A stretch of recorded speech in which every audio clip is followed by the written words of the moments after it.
Thank you, Madam. Sorry about that. Now, Mr. Ntanzi, before we begin, like I said to the court, I'll start on the new matters today, and I intend to stick to that. But before we begin, yesterday, when we were dealing with Exhibit S, a photograph at page 47, you identified, and I put it to you that Constable Zungu said the person that is there was yourself. And my learned colleague, Advocate Baloy, stood up and clarified, not even an objection, but clarified to say Constable Zungu had then corrected himself. And my stance was that I'm dealing only with evidence in chief. I'm not dealing with any correction. So I want to go to that aspect to show you that Constable Zungu did not, in fact, correct himself, but he conceded under cross-examination. He did not by himself come back the following morning and say, "My Lord, I've made a mistake," to say, "This is Mafika Ntanzi, I'm mistaken." It was extracted from him. It was not a correction, it was a concession.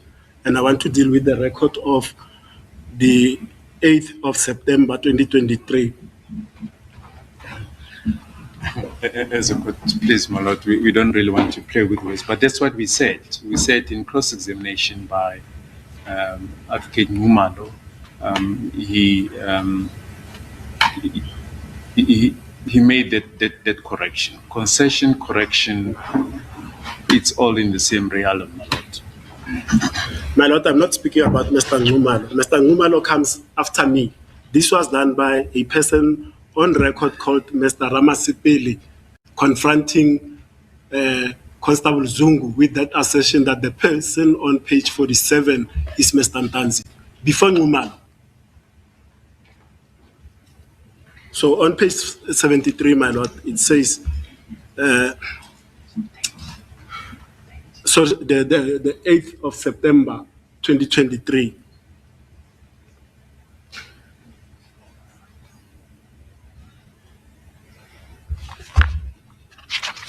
Where's this page? Oh, shit. Sorry, Mr. My page has moved. Let me check the relevant page. I had marked it already.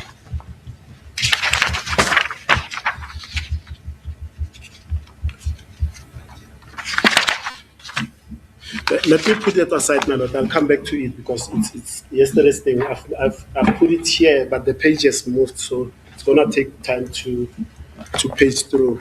But it's here.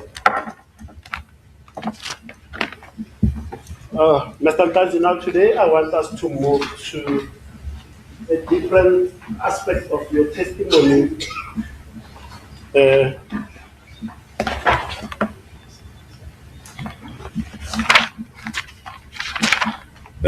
You remember Ms. Zandile Khumalo came to this court to testify in this trial.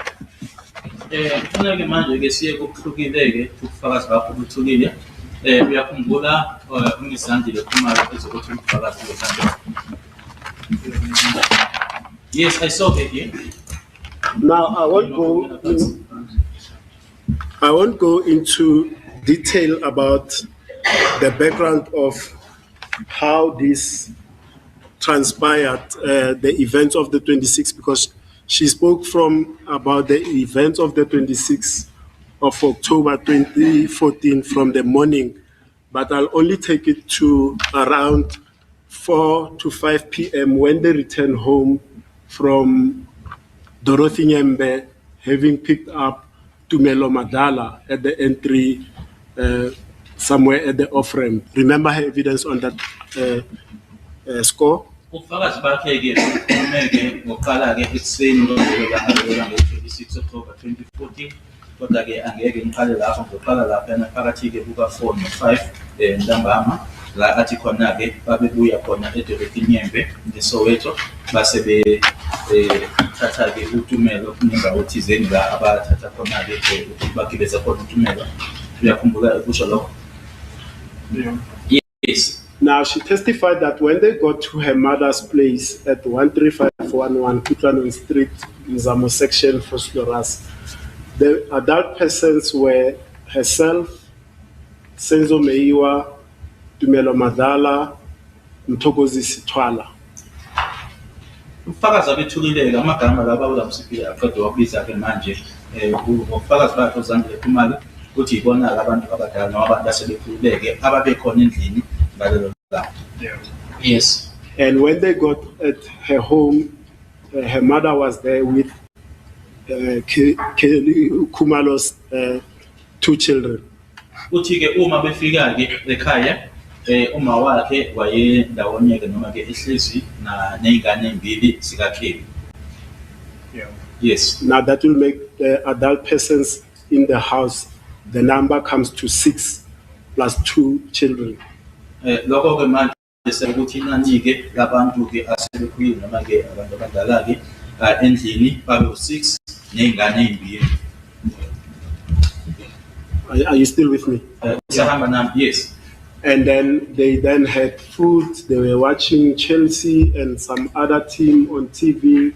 They were drinking guaranas, Heinekens, and at some stage, later stage, Longwetwala phones Zandile Khumalo and text Zandile Khumalo to ask whether he can come over, and Zandile agrees. Uthi ke behlezi lapho bedla ebuka ibhola babephuza nophuza kunesikhathi la khona ke uLongwe wafona ke efuna ukwazi ukuthi angeza yini ngempela ke uZandile wavuma. Indeed, Longwetwala arrives, food, there's some soup missing in the whatever meat, and the deceased Mr. Senzo went by the soup, they return, food is dished up for Longwetwala and he eats. Wafika ngempela kuLongwe naye ke bathola ke ukuthi ekudleni ke ukhona ke okufanele ukuthi ke ufakwe ke bahamba uKelly noMufi bayokuthenga ke babuya uLongwe naye ke wase ephakelwa edla. Now between 7:30 p.m. and 8 p.m. Kelly is in the house standing up. They are all seated. Kelly is sharing a joke. They're all having a laugh and a jovial time. Kuthe phakathi kwa 7:30 no-8 uKelly bebonke ke endlini uKelly wasukuma ke kunehlaya ke uKelly ke abalenza ke lapho basebehleka bonke ke. And the reason why they were all in the house earlier on, they indicated an intention to leave, but Makhumalo, who is Kelly and Zandile Khumalo's mother, had said Senzo must come into the house to say proper goodbyes. Uthi ke noma utheke kubufakazi bakhe kwakunesikhathi isizathu sokuthi babe phakathi endlini bonke ke kunesikhathi la khona ke uMufi wayesho khona ukuthi useyimisela ukuhamba kodwa ke uZandile Khumalo noma wakhe Makhumalo base bethi kuyena kanye ngaphakathi azovalelisa. Now, between that time that I've mentioned, 1930 and 2000 hours, Zandile Khumalo then says she then sees the kitchen door opening. Uthi ke kusona ke leso sikhathi leso uZandile Khumalo phakathi kwakhe ke o7 kanye ke naye ke u8 ila abona khona isitapha sase kitchen sivuleka ngiyena uZandile. Then from her vantage point, she peeps through to look who's open without knocking. Ethi ke la ayehlezi khona ke wase ke lunguza ke bheka ukuthi ubani lona ongenayo engakokotanga. And suddenly she observes a man short in stature, holding and pointing a firearm at them, using a profanity and demanding them to take out their cell phones and money. Uthi ke ila abona khona ke indoda ke emfishane ephethe isibhamu isikhombe kubona khona ke ekushilo noma kuyakusho ke efona ke ama cell phones kanye nemali. Then the man is in the corridor. There's an arch there in the house. If we look at photos, I don't want us to burden the record. Just cast your memory back to Exhibit D, the photos of the house and the sketch. There's an arch. The man is inside the house in that corridor within the dining room side. But on the passage in the kitchen, she then sees another man who is taller than the first one that enters. Uma nje ungabuyisa umqondo wakho ke umbeke ithombe lezi ezayitshengiswa lana ke phakathi ke endlini uzokhumbula ke ithombe leso kwakuna indawo la ekitchen kunala evuleke khona ke ethi la abona khona ke omunye owesibili kuphase yase kitchen. Then when this demand for cell phones and money is made by the first male persons that enter pointing a firearm, she then hid her cell phone under a cushion at the sofa where she was seated. Uthi ke eseshilo ke lo owangena ko ephethe isibhamu uthi ke phone kanye nemali wase efihla ke owakhe ke umakhala ekhukhwini la ayihleso selikhona ke isitulo lesi ayihlezi kusona ila awakhe obofihla khona. And as this is happening, Kelly Khumalo then runs to Zandile's bedroom, and the tall man then follows Kelly Khumalo to that bedroom, and they struggle for the door. As Kelly is trying to close the door, the tall man is trying to open it. Uthi ke uKelly Khumalo wase egijimela ke kulona ikamela lakhe uZandile egijima kanjalo ke lona omude kulabo babili ke abangena wase yena ke egijima ke emva kwakhe uKelly esesekamereni ke yila ekwaba khona ke ukubambisana ke ngaso isicapha sasekamereni njengoba uKelly ezama ukuthi asivaleke lo omude yena ke uyasivula. At some stage, Longwetwala stands up, pushing him with a firearm to the side. He exits the door of the house through the kitchen door, and he runs outside. Ngaleso sikhathi leso ke uthi ke yila uLongwe asukuma khona ke wase sonduza ke manje ephusha ke lo oyiphethe isibhamu wabe uyaphuma ke endlini esebenzisa sona isicapha sasekitchen. At some stage, whilst this is happening, the people in the house summon some courage. They all stand up. They start pushing the male person wielding a firearm together with the second male that was at the door fighting for the door with Kelly into the kitchen. Yakholeka ke ubufakazi bakhe uthi ke abantu ababesendlini ke yila abasukuma khona ke base beqala ke ukuthi ke baphusheke noma basunduzeke lo owayephethe isibhamu kanye nalo omude lona ke owaye bangaso isicapha naye uKelly. Then in the kitchen, a fight breaks up between the occupants of the house and the two male persons that had entered the house. Uthi ke ila ekwaliwa khona ke endlini lapho phakathi kwabantu labo ababesendlini vele kanye nalabo ababili abangena abantu besilisa. Then Zandile Khumalo says she recalls that at some stage she saw one of Tumelo Madala's crutch lying near a heater in the dining room somewhere. She fetched that crutch with the aim of hitting or assaulting the tall man with it. UZandile ke ubufakazi bakhe ke wathi wasekhumbula ukuthi ke wabona ke induku lena yokuhamba yakhe uTumelo Madlala ila ayithatha khona ke inhloso ukuthi ayithatha ke ukuthi wayezoshaya lona omude ngayo. And just by way of passing and clarification, when Tumelo Madala arrived that afternoon from Durban, he was carrying an injury and he was walking on crutches. Uma nje singadlula lana ke uma efika ngalelo langa lelo ke uTumelo ebuya ke eThekwini wayelimele ngakho ke wayehamba esebenzisa zona ke induku. Now she comes back to the fight with that crutch that is Zandile Khumalo, but she says because of her tiny stature, she could not reach to hit the second male with that crutch, and Tumelo Madala took the crutch and hit the second male with it. uthi ke nanjengoba ke ukuthi ke nanjengoba yena ke emncane ke ngomzimba wathi ke uma ezama ukuthi amshayeke lo wesibili ke omude kodwa ke akusiyona akazange aphumelele lokho wase ethatha uTumelo kwaba uyena ke oshaya le ndoda yesibili ngayo induku leyo yokuhamba. Now, the house kitchen is very small, but her evidence is that as the second is assaulted with a crutch, he is standing next to the sink in the kitchen with his back against the kitchen door. Ngoba ke lapha kitchen ke kuyindawo encane ke kuthi manje ngoba ke lo omude wayemile ke lapho ekitchen wayemeke ukuthi ke isikapa njengoba wayemile isikapa sasingemuva kwakhe. That the deceased Mr. Senzo Meiwa was also involved in an altercation, a fight, or what they called a scuffle with the first male with a firearm. Nokuthi ke umufike uSenzo Meyiwa yena ke wayelisana nalo oqala noma ke eyoqala indoda eyayiphethe isibhamu.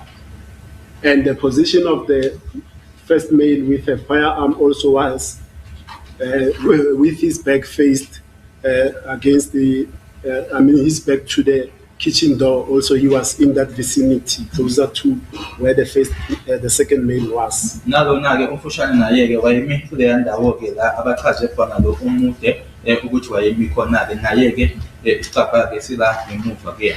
She testified that in that melee that was happening in the kitchen, she then heard a gunshot. Uthi ke kulokho ke ila ezwa khona uqhuma kwesibhamu. She felt something hitting the floor, a spark flew and hit her on the foot. Uthi ke ila ezwa khona ke kunalo ukushaya phansi lokho ke bashaya phansi ke base kumshaya naye ke onyaweni. Then chaos ensued as a result of the gunshot. She ran to the bathroom to hide herself, and Tumelo Madala ran to one of the bedrooms also to hide himself. Uthi ke wagijima ke yena ke waya ke bathroom ila ayoyifihla khona ke naye ke uTumelo wagijima ke wayifihla kwelinye lamakamela. As she is hiding in the bathroom, she hears a second gunshot. Nanjengoba wayesayifihleleke khona lapho wasezwa ke uqhuma kwesibhamu ihlandla lesibili. And again, while she's in the bathroom, she hears a third gunshot, but she says that third gunshot did not sound like the first one. Wasephinde ke futhi ezwa uqhuma kwesibhamu ihlandla lesithathu kodwa ke washo ke ukuthi ke lokho uqhuma kwesibhamu ke abangafani ke noqhuma kwesibhamu ihlandla lokuqala. She stated that once it was quiet and the coast was clear, she got up. So sorry, before even that, before she gets out, she then peeps through when it's quiet and she sees Senzo coming from the direction of the kitchen and going to kneel between the couch and the TV stand.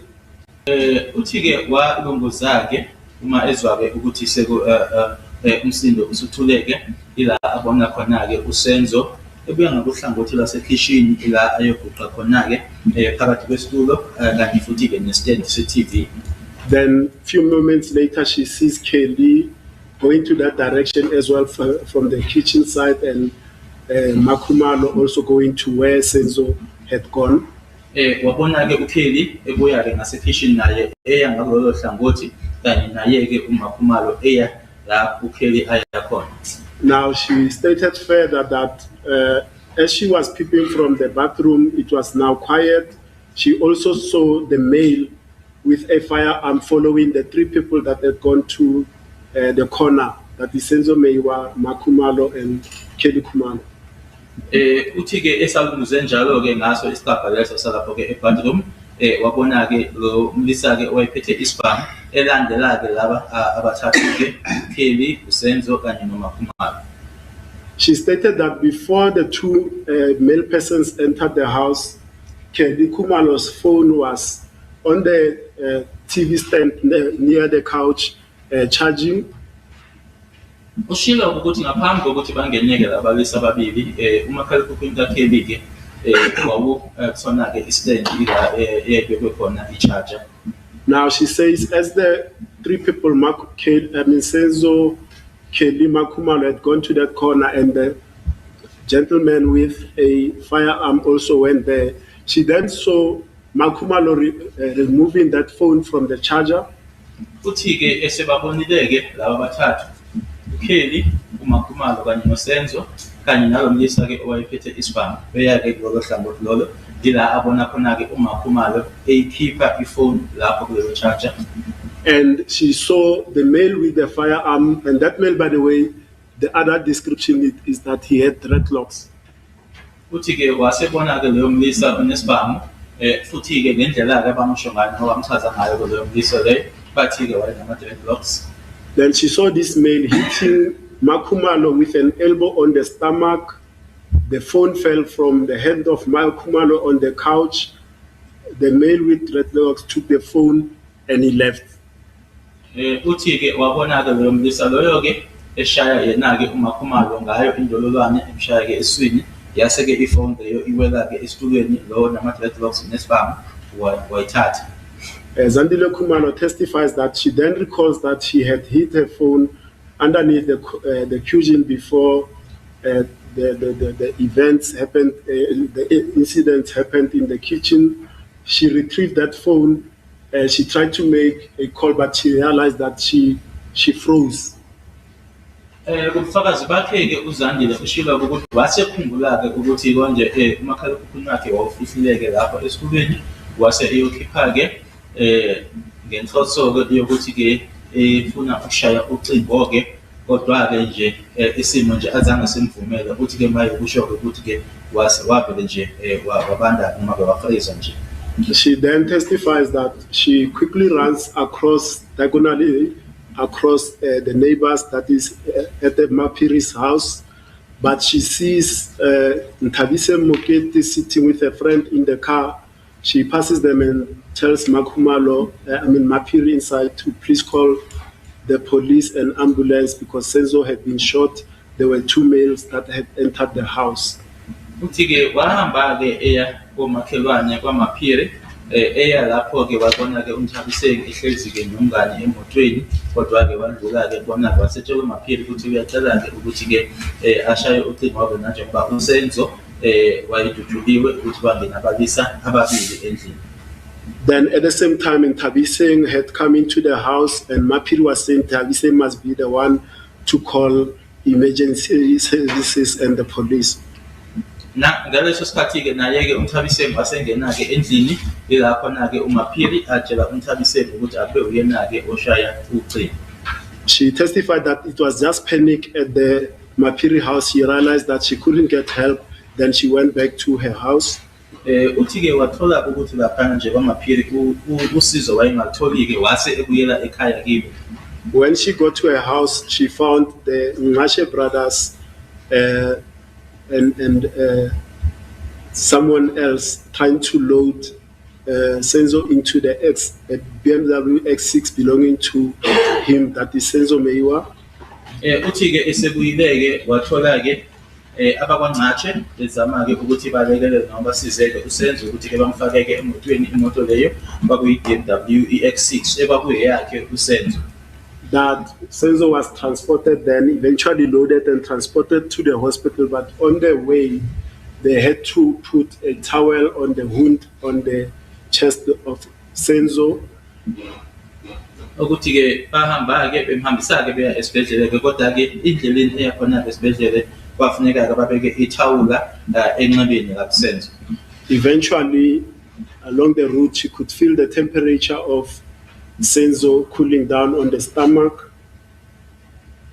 Uthi besahamba njalo ke wezwa ke njengoba behamba ke ukuthi ke la uSenzo uma ezwa ke ukuthi ke ukushisa noma kwanda kwakhe ke uSenzo la esiswini. And the long and short of it is that eventually at emergency, Mr. Meiwa was declared DOA, dead on arrival. Uma befika ke khona lapho ila abasho khona ke ukuthi ke ushone ke ingathi leyo bafika ngayo. Now, did you hear all of this testimony during her testimony? Ingabe bonke lobufakazi lokhu wabuzwa yini ngesikhathi uZandile Khumalo ela enkantolo ethi ubufakazi bakhe? Yes, my lord. Now, were you at 135111 Kutlanong Street, Mzamo section, Fostoras on the 26th of October 2014? Manje ke ingabe nge-26 zika October 2014 wawuse 13511 Kutlanong Street eNomzamo section? No, my lord. And during my rehearse of that evidence, did you hear the description that she gave of the second males that entered the house? Manje ke kuloko ngiqeda ukusho ke kuwena ke ukuzwile lokhu kuchilo ngisithi ke kwashiwo uyena ke kubufakazi bakhe indlela achaza ngayo noma amusho ngayo lo wesibili athi wangena endlini. Yes, my lord, I heard. And the description that she gave of the second male that entered the house was that he was tall, he was wearing a hoodie, he was not too light, and he was not too dark in complexion. Uma esho ke emchaza ke ukuthi ke wayemude ke wayegqoke ihoodie nokuthi ke futhi ke wayengekho nyama futhi wayengekho mpofu ngebala. Did you hear that description? Ukuzwile lokho? Yes, I hear. Because I want you to clearly, Mr. Ntanzi, grasp that, because we'll come to the dog identification where Miss Zandile Khumalo stood in that dog and pointed at you with a clear face that you are that second male that entered the house. Ngifuna ke uthatha umqondo wakho ke ukubuyisele emuva ke ucabangisise ke ngoba ke siseza ke la khona uMiss Zandile Khumalo waye la enkantolo emi yona ke indawo le umikuyona ke wase ekhomba ke la ohlezi khona ke ethi loyo mlisa wesibili lo owangena endlini kwakuwena siyeza lapha. Hear that, and did you see her identifying you from the dog to say you are the second male that was tall, that was wearing a hoodie, that was not too light or too dark in complexion? Wamuzwa ke uma ekusho lokho na futhi ke nangesikhathi ke ela enkantolo ekhomba wena ke uhlezi lapha yana phansi ke ethi kwakuwena ke loya owesibili kulabo ababili abangena endlini owayemude owayefake ihoodie nokuthi futhi owayengekho nyama ke futhi engekho mpofu ke ngebala. Yes. Did you enter the Khumalo household on the 26th of October 2014? Ingabe wangena yini emzini wakwaKhumalo nge 26 October 2014? No, my lord. I don't even know where it is. Were you one of the two males that had entered the Khumalo household on the 26th of October 2014? Ingabe wawumunye yini walaba ababili abangena kwaKhumalo nge 26 October 2014? No, my lord. Did you chase Kelly Khumalo to Zandile's bedroom on the 26th of October 2014? Ingabe wasukela noma wagijimisa uKelly yini ukuya ekameleni lika Zandile Khumalo nge 26 October 2014? No, my lord. Were you pushed by the people that were in the house together with a male with dreadlocks to the kitchen by the people that were in the house? Ingabe nasinduzwa yini wena ke nowesibili ke owayenama dreadlocks nisinduzwa yibona abantu ababesendlini benisinduzela khona ekitchen?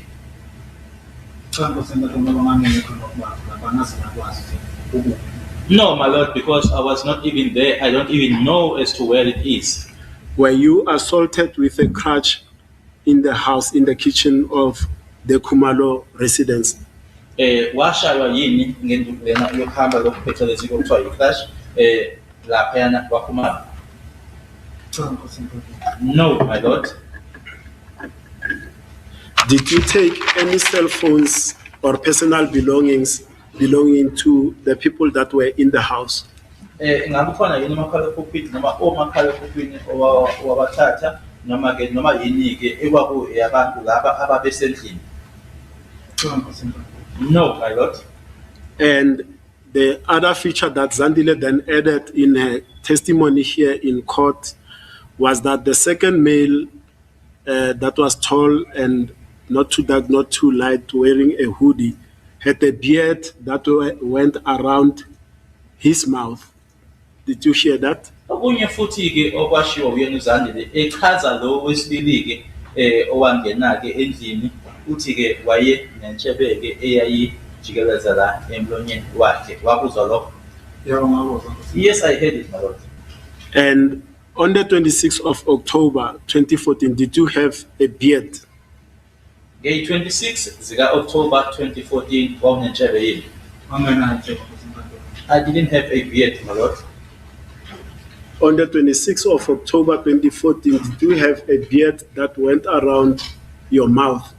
Nge 26 zika October 2014 wawunentshebe yini eyayijikeleze kanje la emlonyeni wakhe? No, I did not have a beard in 2014, my lord. Now, the description of the complexion by Miss Zandile Khumalo, does it fit your how you would describe your complexion? Manje ke indlela ke le okubeka ngayo website noma ke ibala ke lapho ungathi ke liyahambelana yini naleli elashiwo uyena uZandile Khumalo la enkantolo ukuthi wena unjani la nje?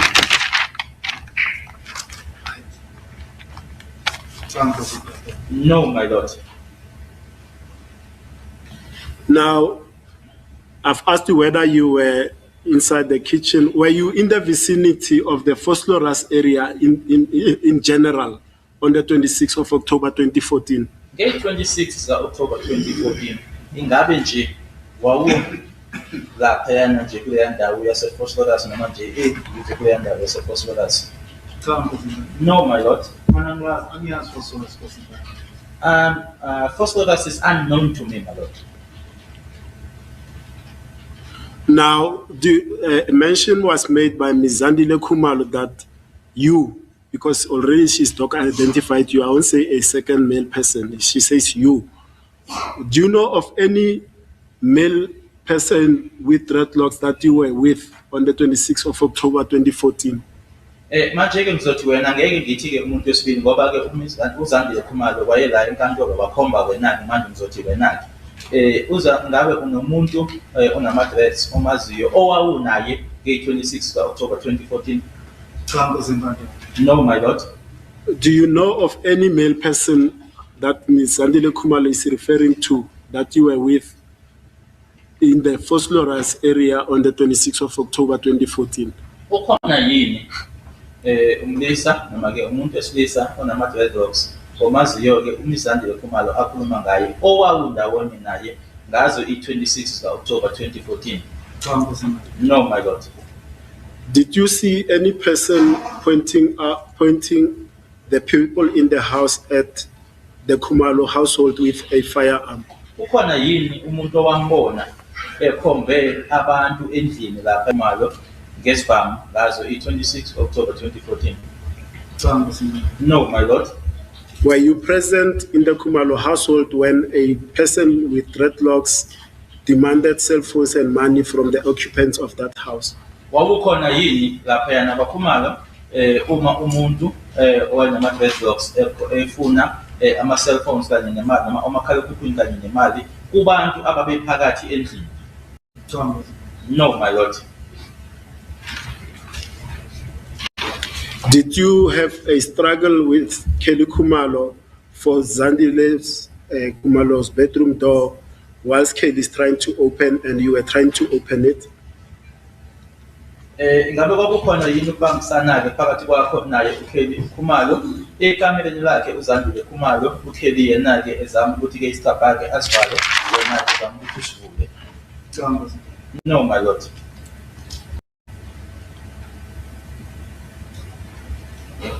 Did you participate in any events that are related to the killing of Mr. Senzo Meyiwa on the 26th of October 2014? Ingabe kwawuneqhaza yini-ke okwenzeka ekubulaweni kwakhe uMnumzane uSenzo Meyiwa nge-26 October 2014? No, my lord. Were you present in that house when gunshots were fired? Wawukhona yini kuloya muzi uma kuqhuma isibhamu? No, my lord. Did you witness Mr. Senzo Meyiwa being shot and killed? wabona yini umnumzana uSenzo Meyiwa edutshulwa ebulawa? No, my lord. Zandile Khumalo testified that 3 gunshots were fired. Were you present when the first gunshot was fired? Ufakazi abethula-ke la enkantolo uZandile Khumalo wathi isibhamu saqhuma kathathu. Wawukhona yini uma isibhamu siqhuma ihlandla lokuqala? No, my lord, I wasn't there, and I also don't know where it is. Now, were you present when the second gunshot went off? Wawukhona uma isibhamu siqhuma ihlandla lesibili? No. Were you present when the third gunshot went off? Wawukhona uma isibhamu siqhuma ihlandla lesithathu? No, my lord. Okay.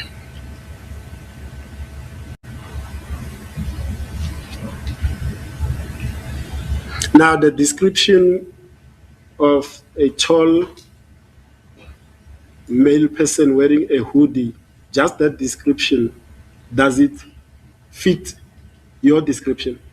Manje-ke ukuchazwa ke komuntu kuchazwa-ke ukuthi-ke wayemude efake ihudi. Ingaba lokho uma-ke makuchazwa ngaleyo ndlela-ke kuhambisana nawe? No. Now let's come to the issue of the dog identification.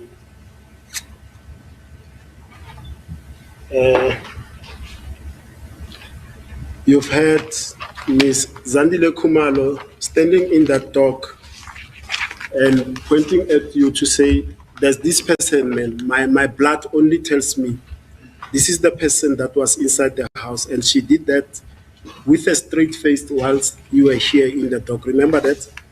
Ubufakazi bakhe-ke uZandile Khumalo wakusho-ke lokho wathi nje ayike ngiyakuzwa-ke lokho la ngaphakathi kumina ukuthi nje kunalo muntu washo-ke ekhomba wena la enkantolo.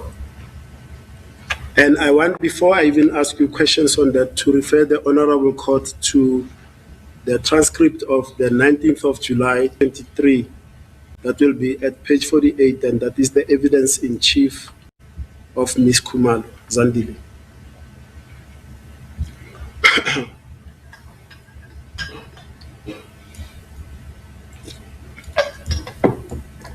Now, Ms. Khumalo is engaging with my learned colleague, Advocate Baloyi.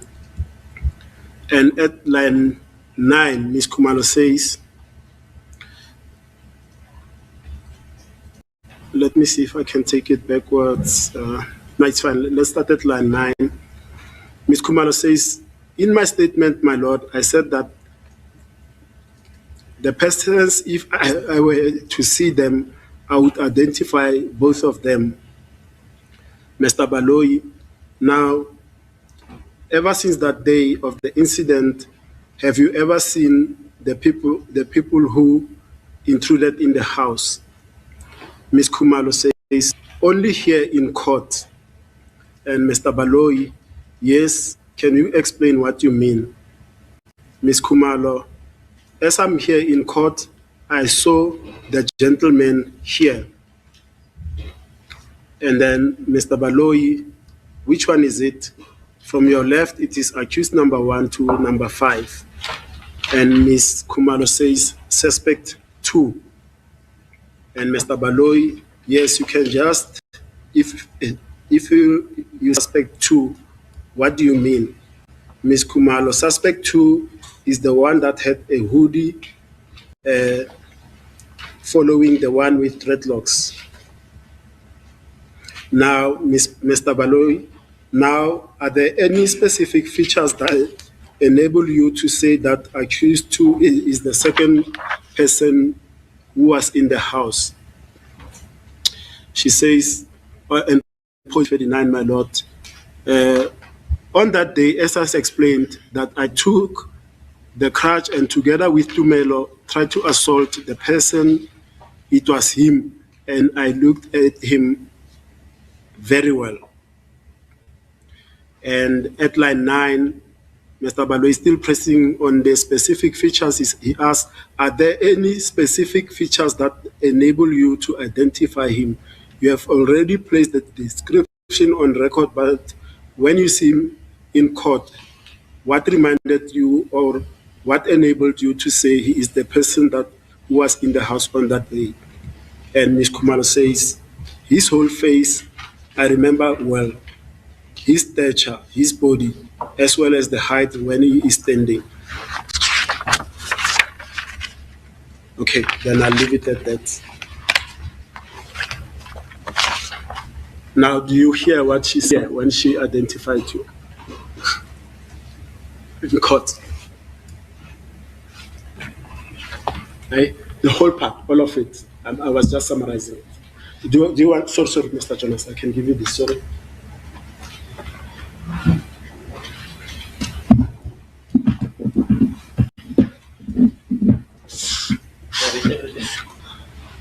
From line 9 on page 48 to the highlighted part in orange on page 49, but everything is. Lana ubufakazi bange-19 zikaJulayi ngo-2023 kwakubufakazi bakhe uZandile Khumalo siku-page 48 uline 9. Ms. Khumalo, yebo ngasho kwistatimende sami ukuthi uma ngingababona noma uma ngingambona ngingamkhomba. Ukhuluma ngomuntu noma ukhuluma ngabantu? Umuntu. Umbuzo obubuya ke kumshushisi ubukhuluma ngomuntu. Mr. Baloyi, yebo Ms. Khumalo, estatementini sami ngosenkantolo ngathi uma ngingababona abantu futhi ngingabakhomba bobabili.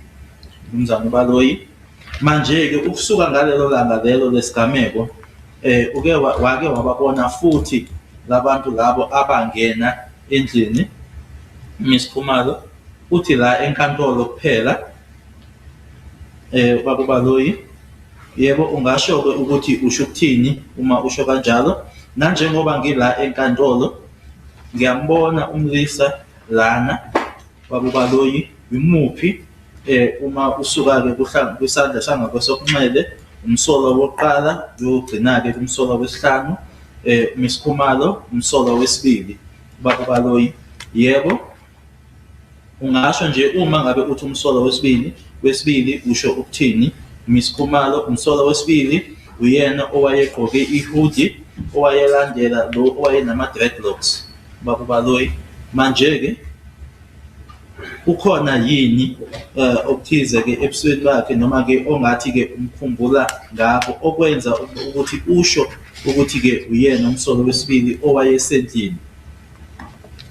Ngalelo langa lelo nanjengoba ngishilo-ke ukuthi ngathatha-ke induku kanye naye uTumelo sazama-ke noma ngazama-ke ukuthi-ke ngimshaye, kwakuyena-ke ngangimbhekile noma ngangimbheke kahle.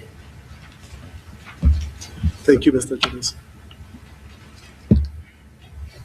Now, Mr. Ntanzi, you were arrested on the 16th of June 2020, and on the 19th of July 2023, you are identified in the dock as one of the male persons that entered the house. Manje-ke Mnumzana Ntanzi waboshwa ngeyi-16 zikaJune 2020, ngeyi-19 zikaJulayi 2023 ukhonjwa-ke khona la enkantolo nanjengomunye wabantu abangena endlini. Now, before the dog identification by Ms. Zandile Khumalo, have you ever seen her before? Manje-ke ngaphambi ukuthi uMs Zandile Khumalo akukhombe la enkantolo, wake wambona yini ngaphambi lokho? No, I don't know her. Between the 16th of June 2020 and the 19th of July 2023, has Ms. Zandile Khumalo ever identified you at a properly constituted identification parade? Manje-ke phakathi kwazo i-16 zikaJune 2020 neyi-19 zikaJulayi 2023 wake kwenzeka yini ukuthi-ke yena-ke uZandile Khumalo ayokukhomba kulokhu okubizwa ngokuthi-ke i-ID parade-ke vamise ukuthi-ke yenziwe-ke amaphoyisa la ekuthi-ke abantu beme khona-ke benomuntu okhombayo. Ingabe kabe kwenzeka yini lokho la ayokhomba khona kwi-ID parade? No, I was never taken there. And is it correct that when she doc identified you, you were not sitting alone in the dock, but you were sitting with other co-accused in this matter? Ingabe kuyiqiniso yini ukuthi ngelanga ayekhomba ngalo la enkantolo wawungahlezi wedwa kodwa uhlezi nabo abanye basolwa? Yeah. Yes. Now, before the court proceedings here started, have you ever seen Kelly Khumalo, Zandile Khumalo, Tumelo Madlala, Mthokozi Sithwala, Gladness Khumalo, Husma Khumalo before? Manje-ke ngaphambi kokuthi icala leli liqaleke ukuthi liqulwe la enkantolo, wake wababona yini uKelly Khumalo, uZandile Khumalo, uAgnes Khumalo ekuma Khumalo, uTumelo Madlala kanye naye-ke uMthokozi Sithwala? No, my lord. And since your incarceration on the 16th of June 2020, before you and your first appearance at the Boksburg Magistrates Court on the 27th of October 2020, have you been called by any of the investigating officers in this matter for you to attend an identification parade? Manje-ke kusuka ngesikhathi sokuboshwa kwakho-ke ngazo i-16 June 2020, isikhathi-ke so noma ngaphambi kokuthi-ke uyobingelela imantshi eBoksburg ngazo i-27 October 2020, wake wabizwa yini noma wahanjiswa yini-ke yithimba eliphenya lona icala leli ukuthi-ke uhambe-ke uye kulokhu okubizwa ngokuthi-ke la ekukhonjwa khona i-ID parade? No, I was never taken. Now, in summary, Mr. Ntanzi, regarding the evidence of Ms. Zandile Khumalo, saying that you entered the house together with this other male person, demanded cell phones, a scuffle ensued, resulting in the shooting death of Mr. Meyiwa. What do you say about this evidence and also her identifying you from the dock? Manje-ke ngabo ngesifinyezo nje mase sifinyeza-ke ngabo ubufakazi lobu bakhe uZandile Khumalo ukuthi-ke wangena-ke wena nomunye lona-ke abamchazile ukuthi wanama-dreadlocks wayephethe isibhamu-ke kwase kufunwa-ke omakhalekhukhwini kanye nemali-ke nokuthi-ke futhi akhombe la enkantolo uthini-ke wena ngabo lobufakazi bakhe. I am saying, my lord, that she told lies about me. Do you have any knowledge about the killing of Senzo Meyiwa? Unolwazi onalo yini ngokubulawa kukaSenzo Meyiwa? No, my lord. Did you participate or are you in any way involved in the killing of Senzo Meyiwa? Wawuyingxenye yini noma-ke wakhona yini nawe kukhona yini owakwenza iqhaza wabamba ekulaweni kwakhe uSenzo Meyiwa? No, my lord. Now let's go to the evidence of Mr. Tumelo Madlala. Manje-ke asiye kubufakazi bakhe-ke uTumelo Madlala. In recap, his evidence is similar in nature to that of Ms. Zandile Khumalo. Obakhe-ke ubufakazi-ke uma nje nabo-ke singabusho-ke buyafana nabo ubufakazi bakhe uZandile Khumalo.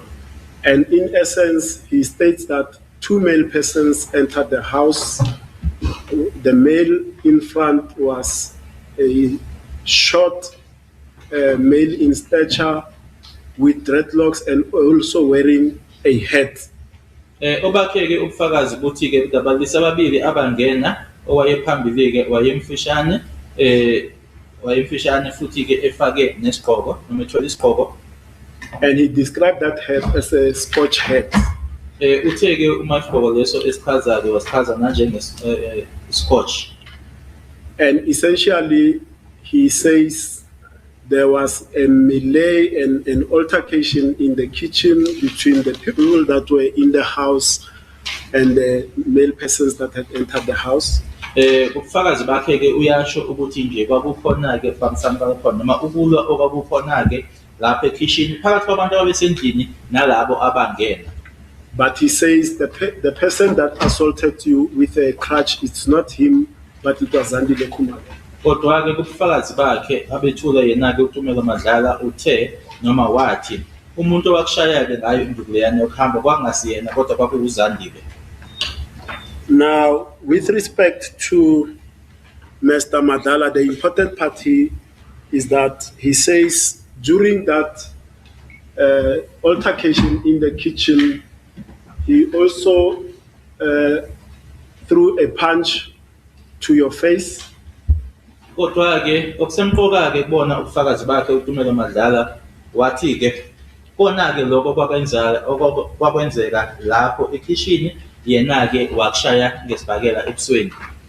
But also, like Miss Zandile Khumalo, he then identified you from the dog.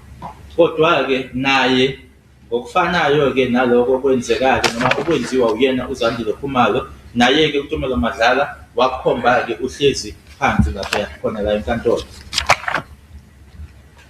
And I want to take you to his evidence regarding the dog identification.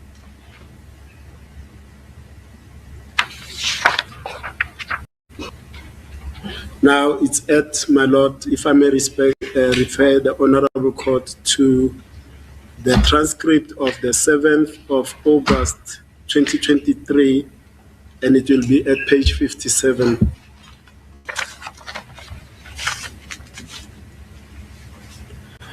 And that is now the interaction between Mr. Madlala and my learned colleague, Advocate Baloyi. And we can take it from line 6 at page 57. Mr. Baloyi, now you say you pointed out accused number 2 as the second suspect who was in the house, and you described his clothing, that he had a hoodie. Are you able to describe his features? Mr. Madlala, even though I may not have, sorry, let me reread it. Even though I may not have had a very close reaction with him, but a person that you once saw like that, it's not easy for you to forget him. And then, Mr. Baloyi, is there anything perhaps outstanding, anything that you noticed about him? Mr. Madlala, what I could say that it was a hoodie jacket because he entered the house, he was having a hoodie on his head, and he was tall in comparison to the one with dreadlocks. And Mr. Baloyi, yes, what else? Mr. Madlala, he had an all-around the mouth kind of a beard as well, and just underneath the lower lip, at the bend of the lower lip here, there was a bit of some hair as well. And then, Mr. Baloyi, you said something about trimming Mr. Madlala. It was trimmed round about the mouth and the chin. Mr. Jonas, it's page 57, the highlighted parts only. Thank you.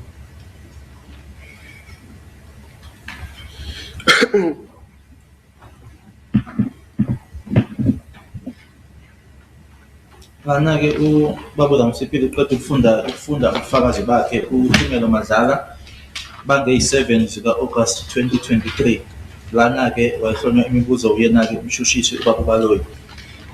Manje ke uthi ukhombe umsolwa wesibili njengomsolwa wesibili owayesendlini, futhi ke uyamchaza ukuthi ke wayegqokeni ukuthi wayefake ihoodie. Kukhona ke ongakusho ngaye noma ke impawu ke ongazisho Madlala, nanoma ke ngangingasondele kangako kuyena ke, Kodwa-ke umuntu owake wambona-ke kanjalo noma ngaleyo ndlela leyo-ke akulula ukuthi ungamkhohlwa.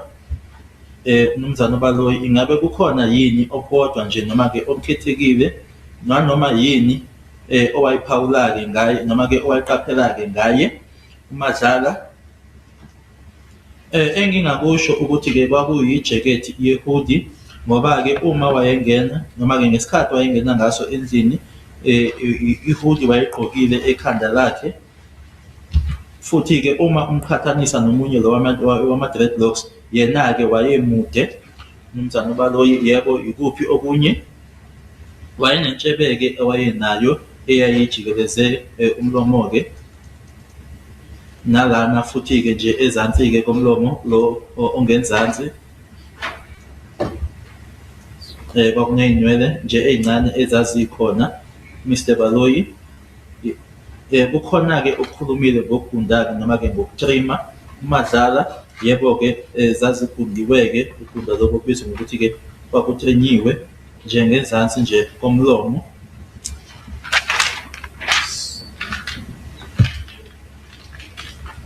As the court pleases, my lord, it's nearly 11:10. May we take a short adjournment?